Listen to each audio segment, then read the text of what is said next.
What is up, guys? I just wanted to actually do a little bit like quick review. Man, I look fat like with my thing, but it's for those of you who are actually in the Avid program. Now, this is my class shirt.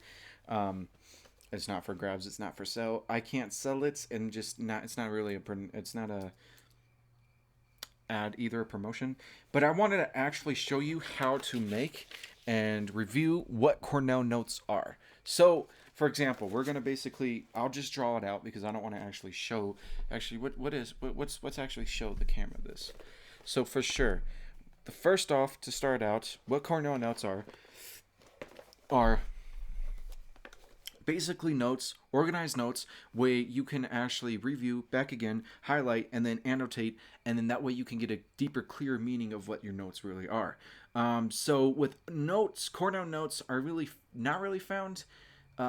It's not really, oh, you are an Avid student, so you must have notes, or you need to have Avid to actually take notes. It's not really that. It's the factor of, well, if you're an Avid, you learn what notes are in the first year. And if you know what Cornell notes are and you're an Avid, or you get an Avid, then you're going to have a good luck time. So pretty much what you do to start out with is you draw the EQ, you draw the format, which is pretty much, I can't draw a straight line, pretty much a columnized section. So this would be for the EQ. Then you would put your name either right here in the corner or right there in somewhere. And then this is typically what's actually sectionalized. This right here, not sexualized, it's sectionalized. There's a big difference, boys. And then let's put the EQ. Let's basically title these, so you boys don't get confused.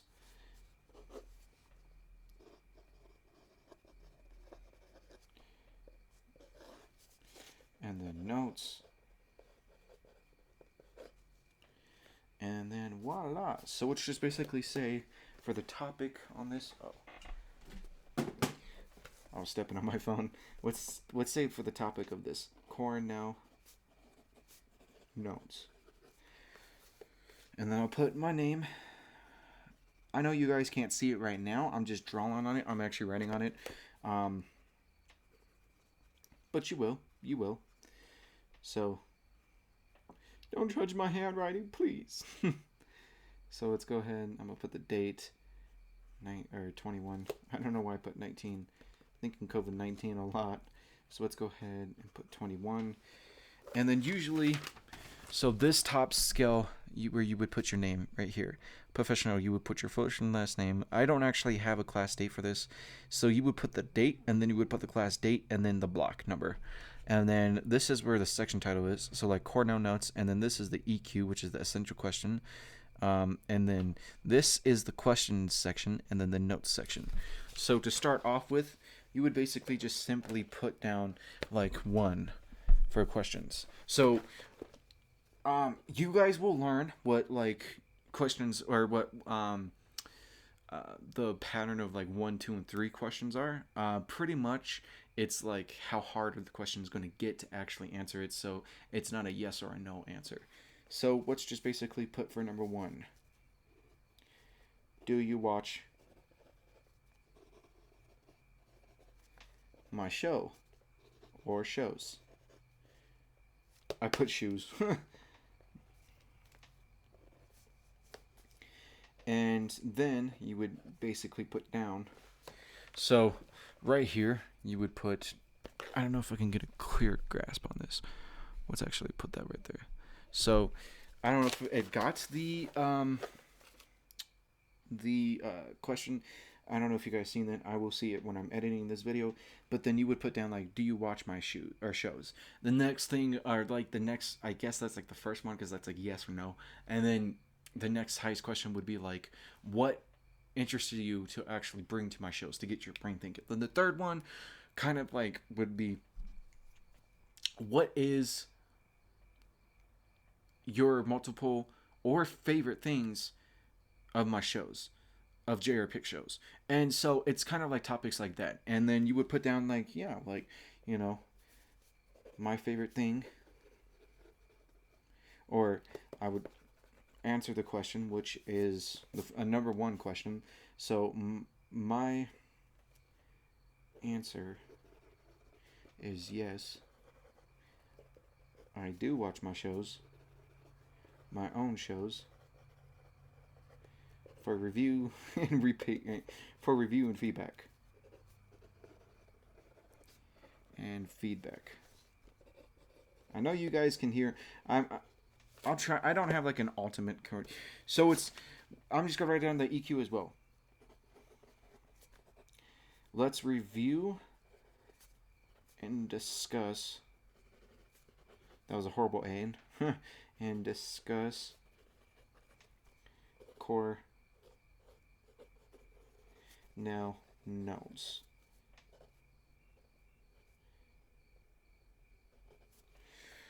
Usually it would be in a more of like a topical sense, but sometimes with credits or with some classes, you're going to have to actually add your own question or make up your own question.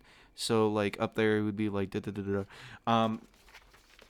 So you would take it notes, you would da da da da, you would put whenever you're in trying to take notes down for a presentation. You don't really actually put down everything that's on the presentation. You read the presentation and then write down the key or main important events or things that the presentation actually prepares and comes with. So, for example, if I'm saying my shows include, blah, blah, blah, blah, blah, blah, blah, blah, and this is important because blah, blah, blah, you would put like maybe 2 or 3 things down if it's like a whole entire paragraph. So, because of that, you don't have, because some teachers their teaching style will actually be, I'm going to teach from a paragraph all the way to the paragraph. It's simple like that. And you basically write down like that all the way up to the second point, which is the back of the notes and the end of the notes, which is, I can't remember if it's like the summary. I believe it's the summary. Yeah.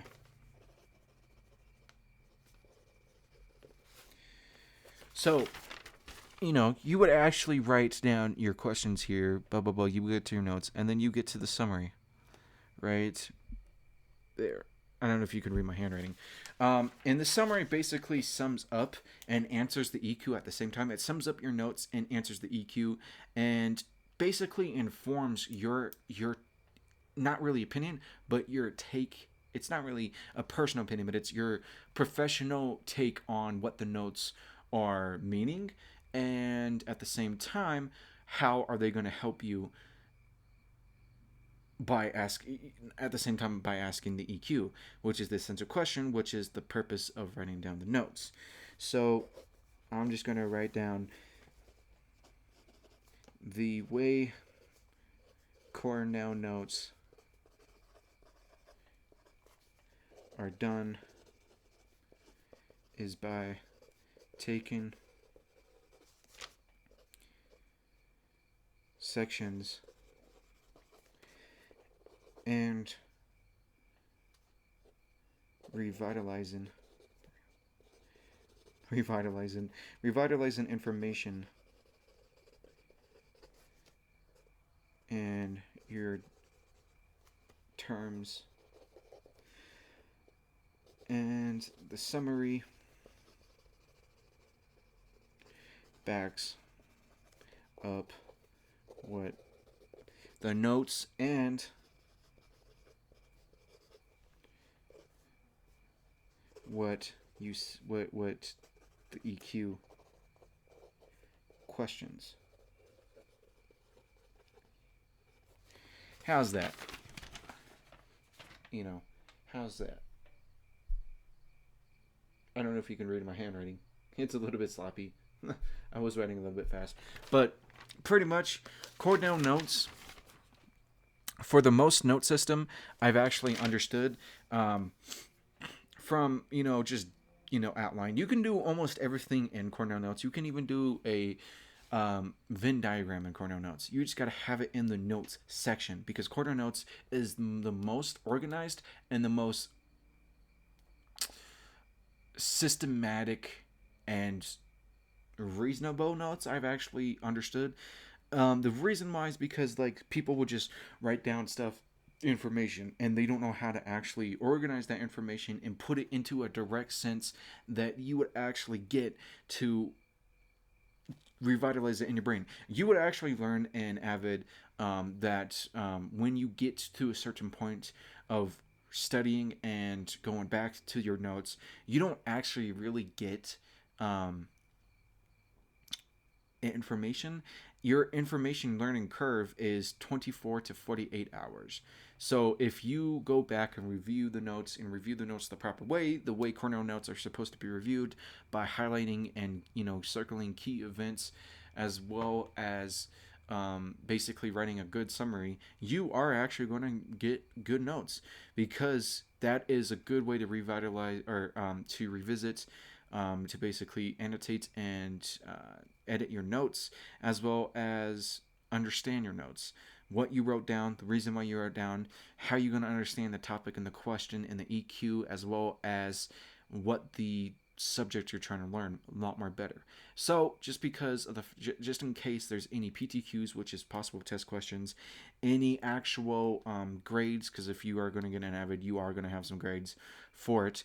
And if you get any actual tests or exams that allow you to actually use your notes and use open notes, go ahead and do it, because Cornell Notes isn't just for Avid. You can use it for anything. You can even use it for sports. You can even use it for video games. You just got to write down your notes, write down what's the most important things about the the season of Fortnite, Call of Duty, Vikings, or not the Vikings, the Valhalla, anything. Literally, you can use Cornell Notes for anything. And because of that, this review is going to give it... I like this notes. I like these note systems. And this is going to be the first video on my note systems on the review system. So I'm going to give this a 10 out of 10. I've been using these notes for almost everything. School-wise, this is how I've been taking notes on how to become a better musician with making music, a better person at making better videos. And it works because the organizational system works very well, because you're getting the grasp and the grasp, and you're learning how to actually write down notes without jotting down everything, as well as organizing it, as well as highlighting key information. So that is my take and my grade and my thoughts in personal and professional and student, as well as user of Cornell Notes. They're my thoughts on the reason why it's an 8 out of 10. The only way it would actually be a lot more better is if you can actually pick out, like if you put like key points of that section that you just wrote, or that question, if it was required, because some people actually do that, some people don't, because it's not required and it's not it's not the original format of it. If it was actually organization note, to actually, when you just write down the answer to that question on the notes, write down like a short summary of that section of that question, so you get a better view of that. Anyways, I'm JeremyrayRetherford. If you guys want to become second and third level member of JRayPicsers, go down to the description below. There is 3 websites. There's 1 to second and third level member of JRayPicsers to the website, JRayPics.com. There's also 2 other websites to my merchandise, which one is a live shoes, one is Spreadshirt, which are both web pages and are both up right now. And my Patreon is almost up. I just got to get a bank account if you guys want to go and see that. I will be putting exclusive content on there, as well as OnlyFans. No explicit content, obviously. Even though I'm 18, no explicit content. But exclusive content, like early songs, early videos, behind the scenes videos, everything that you're going to get on JRayPics. Except for a little bit more better, because you're paying for it. Anyways, if you guys like this video, give it a thumbs up and share. Please share.